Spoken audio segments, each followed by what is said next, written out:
Hello, friends.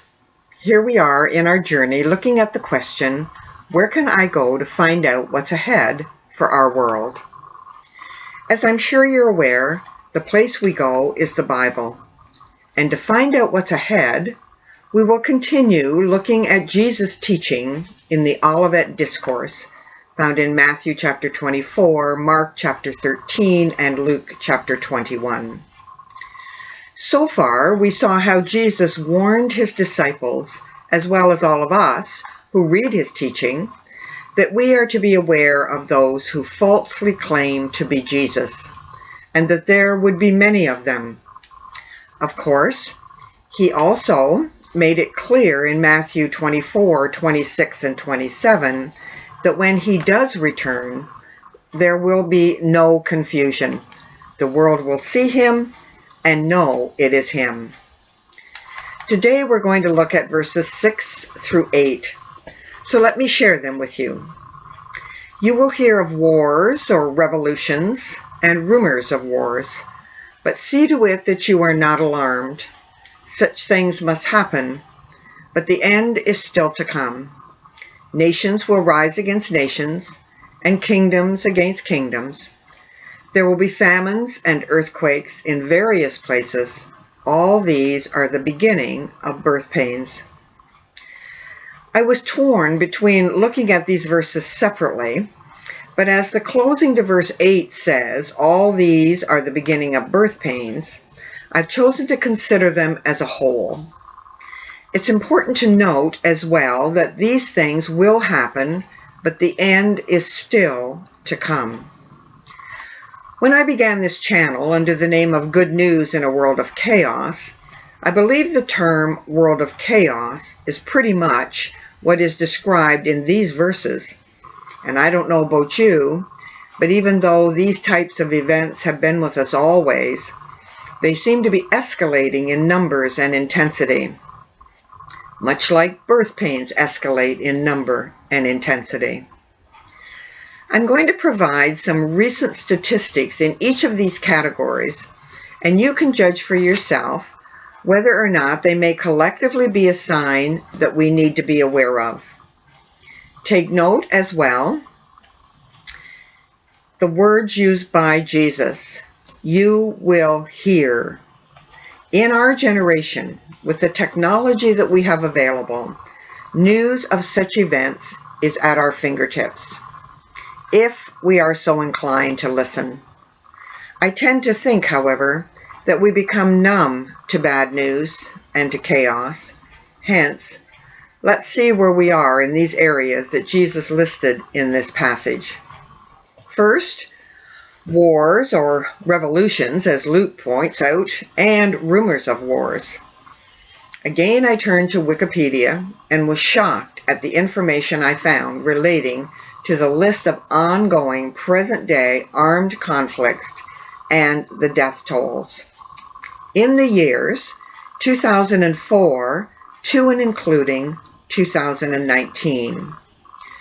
So as not to bombard you with numbers, I'm listing the countries in order of their total casualties over these 6 years in these areas. Many of these wars would fall under the category of nation against nation, or as the translation of that word nation really is ethos or ethnic, it would relate to civil wars, while others are actually kingdom against kingdom, and some are revolutions. So we begin with the Syrian Civil War. 254,197 people died. Afghanistan, 178,263. Mexico, which really focuses on homicides and battles from drug wars, 172,243. Iraq, 91,968. South Sudan, 62,015. Yemen, 48,870. Nigeria, 32,448.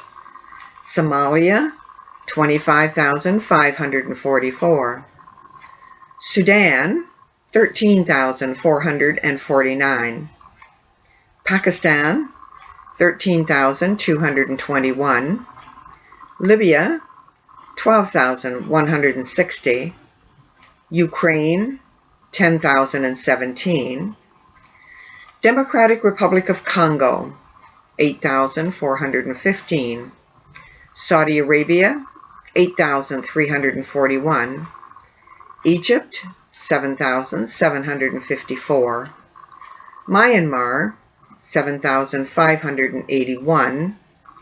Central African Republic, 5,946. Cameroon, 3,974. And Ethiopia, 3,445.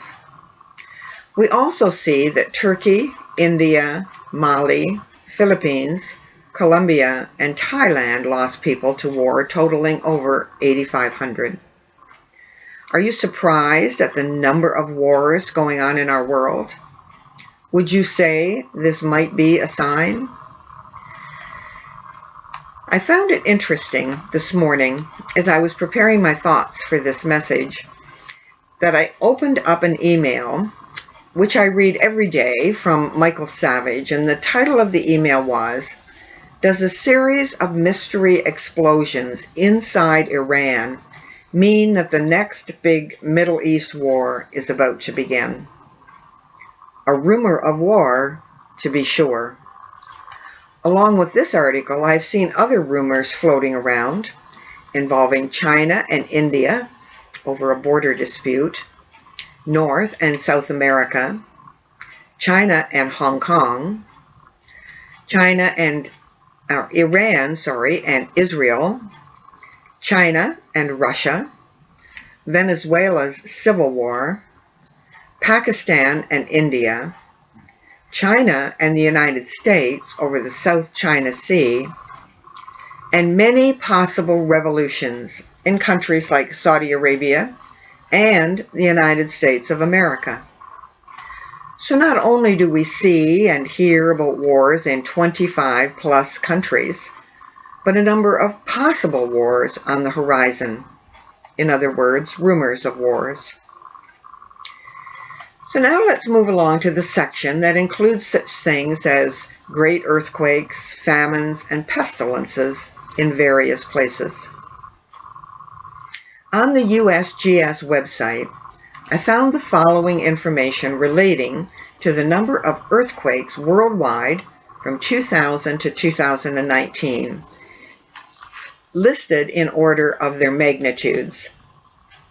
8.0, there were 24. 7 to 7.9, 278.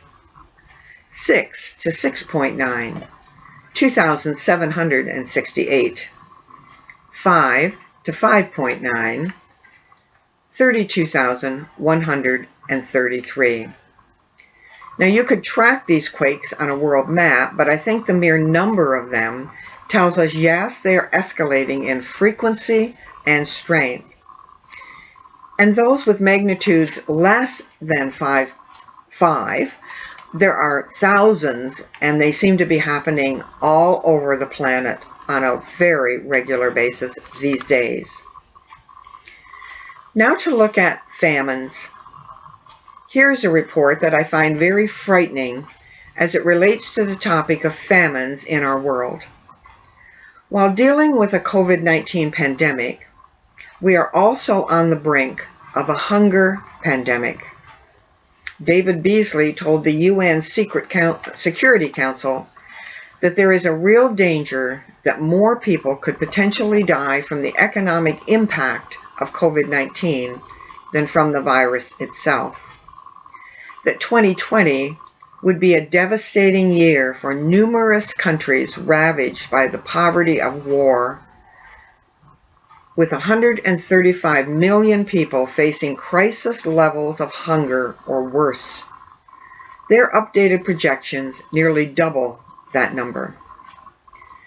When added to the 821 million people already chronically hungry, that scenario would push more than 1 billion people into dire circumstances. The agency identified 55 countries most at risk of being plunged into famine in its annual report. 10 countries were singled out as particularly at risk. After housing the worst food crisis last year: Yemen, the Democratic Republic of Congo, Afghanistan, Venezuela, Ethiopia, South Sudan, Syria, Nigeria, and Haiti. Lo and behold, the fear of famine is very real in many, many places all over the globe. Another escalating birth pain. Lastly, let's look at the term pestilences, meaning here a contagious or infectious epidemic disease. Although there have been a number of such events in our world, including the bubonic plague, AIDS, Black Death, influenza, Ebola, SARS, and of course, COVID-19, we are of course most familiar with the latest coronavirus. I also believe it's important to make note here of animal-borne plagues such as the recent rabbit hemorrhagic disease virus, which is killing thousands of tame and wild rabbits recently, that made its way into the southwestern United States. Then there's the swine flu, increasingly found in China, with large numbers of their pigs having to be destroyed as it spreads very, very quickly. Once it infiltrates a herd, there's no stopping it. Although there are other areas of events that could be doomed signs, and I think of volcanoes and droughts and fires and floods, but also swarms of locusts devouring food supplies in North Africa, Asia, India, and now even in South America, they are not mentioned in this portion of Scripture. So I'm going to hold off on sharing more about them with you until we move into the book of Revelation. As I shared last week, the end will not come until the gospel of the kingdom has been preached to all the world. The good news is God is giving us warnings and signs. Now is the time for us to share this information whenever and wherever possible. Also, there is the good news that Jesus is coming again. And when he does, all these wars, revolutions, rumors of wars, earthquakes, pestilences, and famines will end. Our world will be made new, and Jesus will reign forever and ever. Next week, we're going to look at the warning in Luke of fearful events and great signs from heaven, as well as the persecution of believers. But even in that teaching, we see God's promise of salvation for those who stand firm to the end, the ultimate good news. I'm hoping that you're not discouraged by what appears to be an escalation of signs or birth pains, but that it will create in you a desire to be ready, as Jesus would want us to be, for his return. I hope to see you next week, and please remember to comment, share this video, and subscribe to my channel. And oh, by the way, I'm hoping to have my podcast, Questions, Answers, Good News, up and available within the next 2 weeks. God bless.